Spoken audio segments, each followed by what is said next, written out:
ആമിൽ അൽ റസൂൽ അധ്യായം 18. ഇതിനുശേഷം പൗലോസ് അഥേനയിൽ നിന്നും കൊരിന്തോസിൽ ചെന്നു.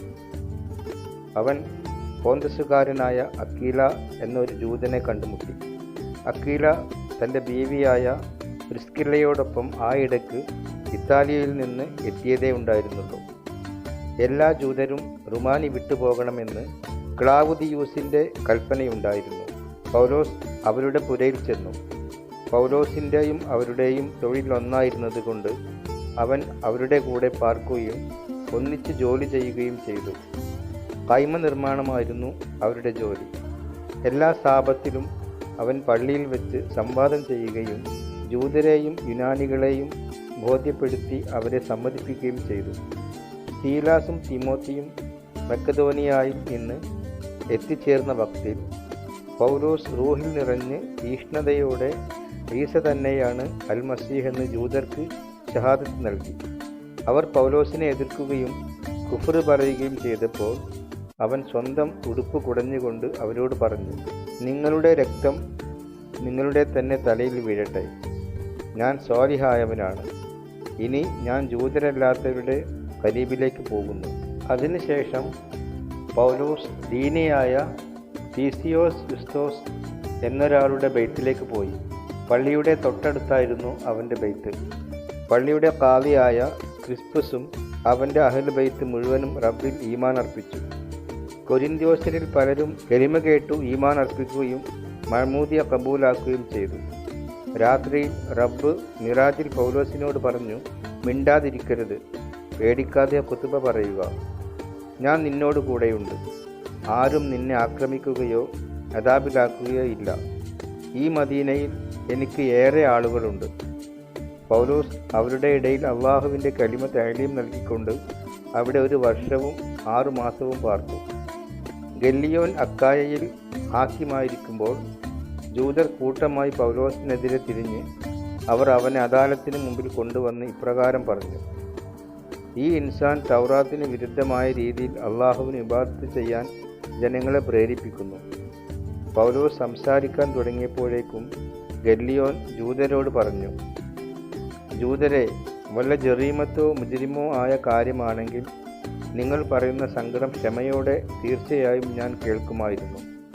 എന്നാൽ ഇത് കലിമയെക്കുറിച്ചും നാമങ്ങളെക്കുറിച്ചും നിങ്ങളുടെ തൗറാത്തിനെയും കുറിച്ചുമുള്ള പ്രശ്നമാകയാൽ നിങ്ങൾ തന്നെ കൈകാര്യം ചെയ്യുക. ഇക്കാര്യങ്ങളുടെ കാദിയാവാൻ ഞാൻ ഒരുക്കമല്ല. അവൻ അദാലത്തിന് മുമ്പിൽ നിന്ന് അവരെ പുറത്താക്കി. അവരെല്ലാം ഒന്നു ചേർന്ന് പള്ളി അധികാരിയായ സോസ്തനേസിനെ പിടിച്ച് അദാലത്തിന് മുമ്പിൽ വെച്ചു തന്നെ അടിച്ചു. എന്നാൽ ഗല്ലിയോൻ ഇതൊന്നും കൂട്ടാക്കിയില്ല.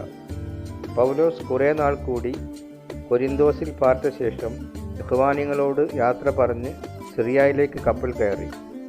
പ്രിസ്കില്ലയും അക്വിലായും അവൻ്റെ കൂടെ പോയി.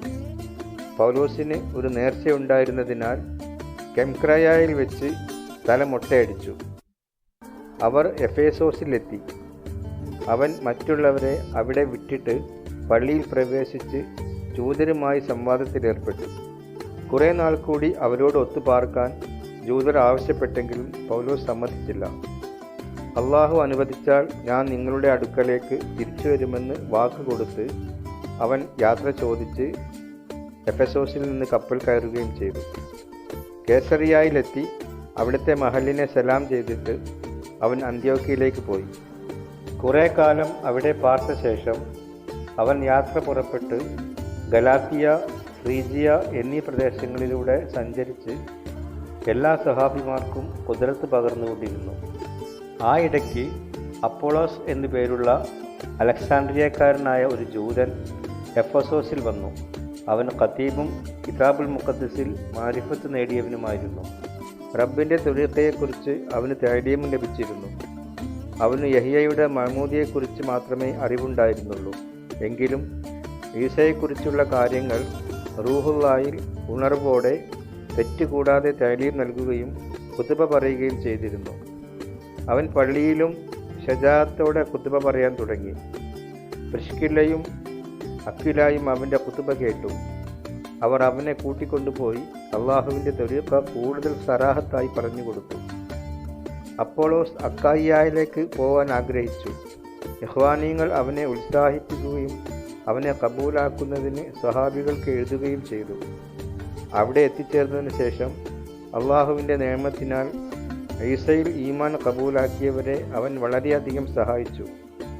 അവൻ പൊതുസ്ഥലങ്ങളിൽ വെച്ച് കിതാബുൽ മുഖദ്ദസിലെ ആയത്തുകൾ ഉദ്ധരിച്ചുകൊണ്ട് ഈസ തന്നെയാണ് അൽ മസീഹ് എന്ന് തെളിയിക്കുകയും ജൂതന്മാരെ വാക്കുമുട്ടിക്കുകയും ചെയ്തിരുന്നു.